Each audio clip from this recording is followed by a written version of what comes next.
Hello, Lance Getch here, Southeast Iowa agronomist for Dekalb Asgrow. Today I'm going to talk to you briefly about both moisture and GDU accumulation in the state of Iowa over the last several weeks. Planting started abnormally early this year because we had some great soil temperatures and some dry conditions to get us started in early April. It was quickly followed by a cold spell, which concerned us for some imbibitional chilling and cold injury, and we have found quite a bit of varied emergence throughout the state, and we're finding a little bit of cold injury and imbibitional chilling injury, which caused some corkscrewing of the mesocotyl on corn and some leafing out underground. But we're continuing to monitor that variability and help farmers determine if there's a replant necessary on these farms. But in most cases, stands have been quite good, so we're not recommending a lot of replant scenarios. Into that later part of April, temperatures really turned around and we were about 10 degrees above normal, and it allowed about 50% of the corn crop to be planted right in that last week of April into early May, and about a third of the soybean crop. We had some welcome rain here in the first part of May, which much of the state needed. We're a little bit drier than we'd like to be in most of the state of Iowa, minus the southeast corner. We're about right on par to being normal for most years. For GDU accumulation as well, most of the state is just a couple days behind in GDU accumulation, while the southeast part of the state looks to be about a week behind in GDU accumulation. Now that we're moving into the second week of May, a lot of guys have finished or are about ready to finish both corn and soybean planting, and we're continuing to look at fields throughout the state of Iowa and monitoring that varied emergence that we're seeing throughout the state. Thompson, Russ, Dekalb Asgrow Technical Agronomist for Northwest Iowa. I'm out here assessing some corn and soybean stands. We did get some frost on this past Tuesday, a light frost in our northern counties. We did experience some cool temperatures Tuesday morning between that 5 and 6 a.m. time frame. It got down to 26 degrees Fahrenheit in some areas, so just wanted to take a look and see what I find out here, so let's take a look. You can see here what things look like just a few days after this light frost that we had. In the corn, the leaves are affected. Typically, you see like a water-soaked effect on the leaves. Over time, they do die and slough off. You can see the different varying degrees of the frost that affected the corn plants in this particular field.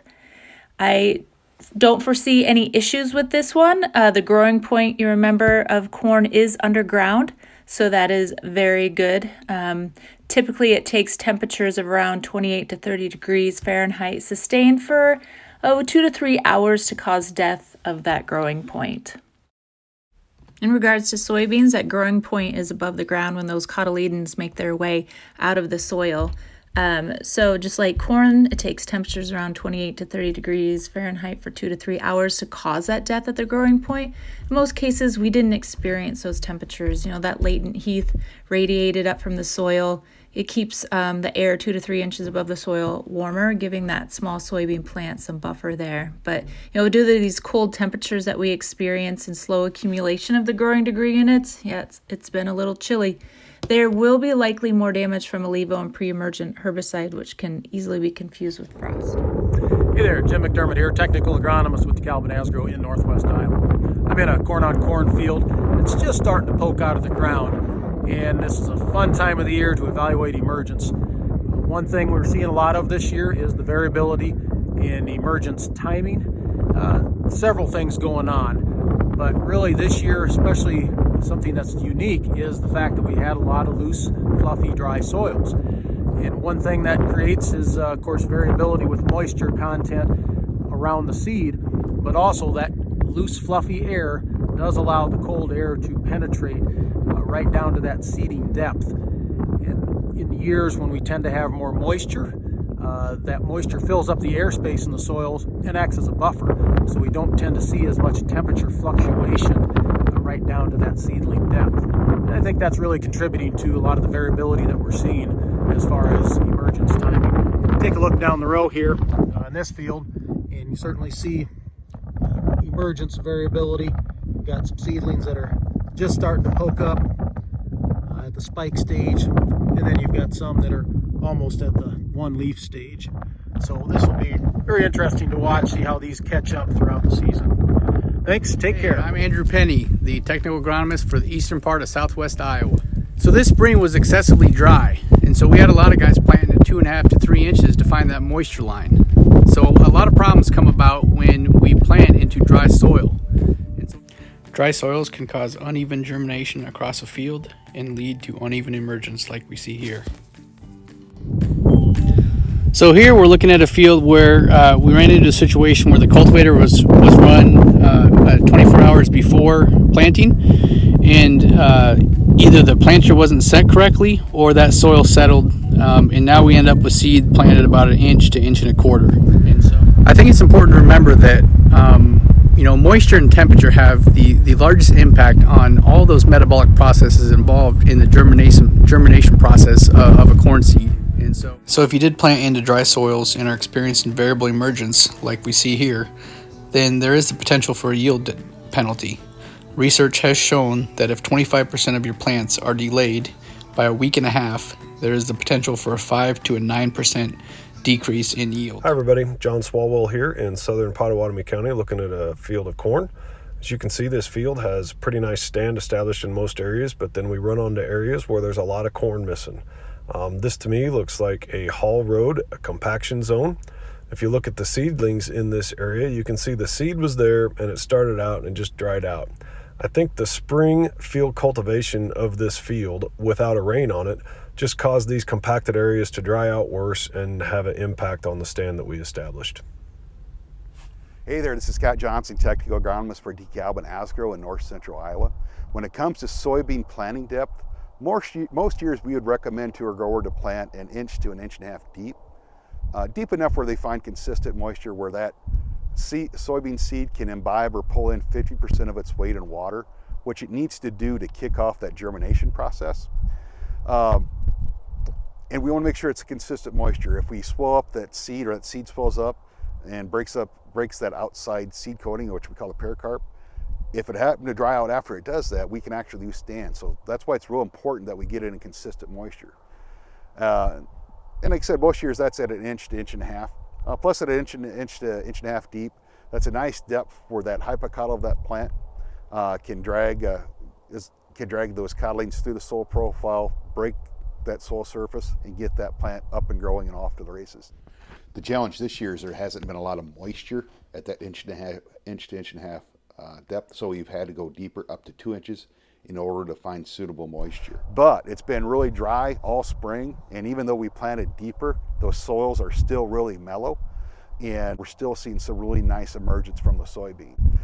So far, everything I'm seeing is pretty positive, and excited to see what we see in the weeks to come. Hi, this is Rich Judge, technical agronomist, Dekalb Asgrow.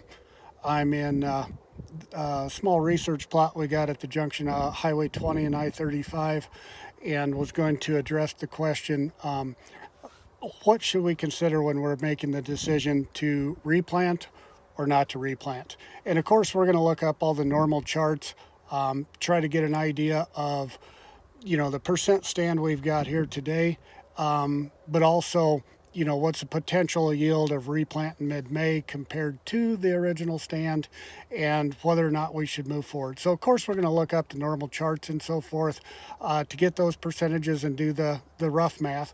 But probably the most important work is out in the field. We want to make sure we get to the field and we look in those gaps and kind of decide if in fact there are plants still coming, are they going to be a viable part of the plant or of the stand, and should we count them or should we not count them? Okay, so I'm out in the field now, and I'm looking at a little bit of a gap. Hopefully you can see that, having some focus trouble with the camera. But whenever we've got a gap like this, we want to start digging around in there. And I hope this wasn't because we were running out of seed. Found him. And see what we got coming in there. This little guy was actually planted quite shallow.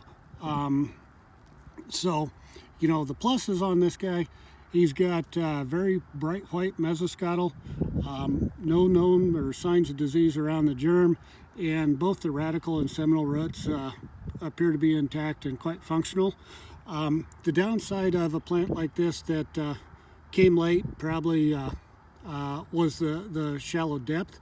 It's just not going to develop a very good root system. So if ones like these are a big part of your stand, I'd get a little nervous about counting all them as 100%. However, got one out just next to him, growing through a stalk. Got quite a bit better planting date. Still has all the same positives as far as, and he's a fighter too, because he just grew through that old piece of corn residue. But it too is bright and white. That one I'd be more confident that it can keep up with these little just emerged plants, single leaf plants, and contribute to the stand. A couple other things you want to look for. If you do in fact find plants underneath the soil that are leafing out, that coleoptile is already ruptured. Now if you do find plants that are leafing out underneath the soil surface, or that coleoptile there at the tip has already ruptured well below the soil, maybe even see some leaves unfurling underneath the soil, those can't push very well at all and virtually never ever make it to the soil surface unless they happen to find a crack. So those are the kinds of ones you want to discount.